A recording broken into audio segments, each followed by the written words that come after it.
The phone didn't just ring. It accused. It sat there on the white linen tablecloth, vibrating against the silverware, a harsh, mechanical buzzing that cut through the low hum of the restaurant. The screen lit up with a name that used to give Elena butterflies. Now, it just gave her a knot in the stomach. Husband calling. Elena didn't pick it up. Not yet. She just stared at it. Across the table, Sarah watched her. Sarah didn't look at the phone. She didn't look around the crowded, expensive patio where couples were laughing and clinking wine glasses. Sarah was looking only at Elena. There is a specific kind of loneliness that happens when you are married to someone who isn't there. It's a loud silence. And right now, with the phone buzzing and Sarah's dark eyes fixed on her, Elena felt like she was standing on the edge of a cliff. The phone stopped. The screen went black. "He's late," Sarah said. It wasn't a question. Her voice was low, rasping slightly, a sound that always made the hair on Elena's arms stand up. "He's busy," Elena replied, the excuse tasting like ash in her mouth. "He's just busy." "Elena," Sarah whispered, leaning forward. The shift in proximity changed the air pressure between them. "He's not busy. He's indifferent. And you know the difference." That was the hook. That was the moment the truth snagged her skin. Because Sarah was the only person in the world who had the courage to say what Elena was too terrified to think. To understand why Elena was terrified of that phone, you have to understand the last 3 years. You have to understand the anniversary dinners eaten alone. The new dresses worn for no one. The way her husband, James, would walk past her in the hallway like she was a piece of furniture. Familiar, necessary, but invisible. Elena had spent 1,000 days making herself smaller, quieter, easier to digest, hoping that if she just demanded less, he might love her more. And then there was Sarah. Sarah, who came into her life as a colleague and stayed as a lifeline. Sarah, who noticed when Elena changed her perfume. Sarah, who texted her at 10 p.m. just to ask, "Did you eat today? Or did you just worry?" For months, they had danced around this. The lunch meetings that went on for 3 hours. The accidental brushes of hands that felt like electric shocks. Tonight was supposed to be Elena's 5th anniversary dinner. James was 40 minutes late. Sarah had just happened to be at the bar next door. She hadn't left. She had pulled up a chair. She had filled the empty space James left behind. "You look beautiful, by the way," Sarah said, breaking the silence. She reached out, her fingers grazing the stem of Elena's wine glass, inches from Elena's hand. "I know he hasn't told you, but you do." Elena looked up. For the first time all night, the background noise of the restaurant faded. It was just the two of them, blue eyes locking with brown. "Why are you here, Sarah?" Elena asked, her voice trembling. "Because," Sarah said, her gaze dropping to Elena's lips, then back up.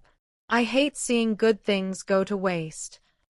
The air between them was so thick you could strike a match on it.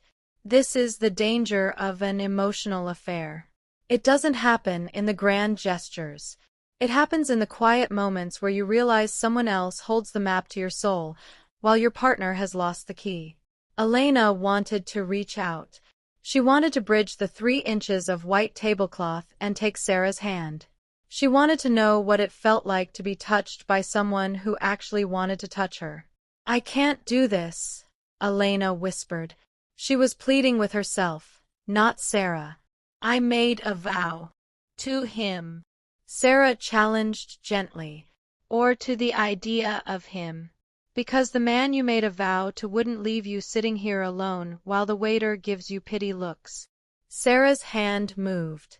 She covered Elena's trembling fingers. The contact was grounding. It was heat. It was safety. Elena didn't pull away. She let out a breath she felt like she'd been holding since the wedding day. "I'm scared," Elena admitted. "I know," Sarah said softly. But fear is just excitement without the breath. Breathe, Elle. I've got you. I've got you. 3 words James hadn't said in years. Just as Elena turned her hand over, intertwining her fingers with Sarah's, just as she leaned in, ready to cross the line she had drawn in the sand. The phone lit up again. Husband calling. The spell broke. The romantic haze shattered into sharp, digital reality. Sarah pulled her hand back, looking away, her jaw tight. She was giving Elena the space to make a mistake. Elena picked up the phone. Hello. Elena. James's voice was loud, tinny, surrounded by background noise. He wasn't in a crisis. He was at a bar. Look, I'm going to be stuck here. The guys want to stay for another round. Just order whatever you want, put it on the card. I'll see you at home. No happy anniversary. No I'm sorry. No I love you. Just instructions. Just management. Elena looked across the table. Sarah was looking down at her drink, bracing herself for Elena to stand up, apologize, and go home to wait. Because that's what Elena always did. She was the good wife.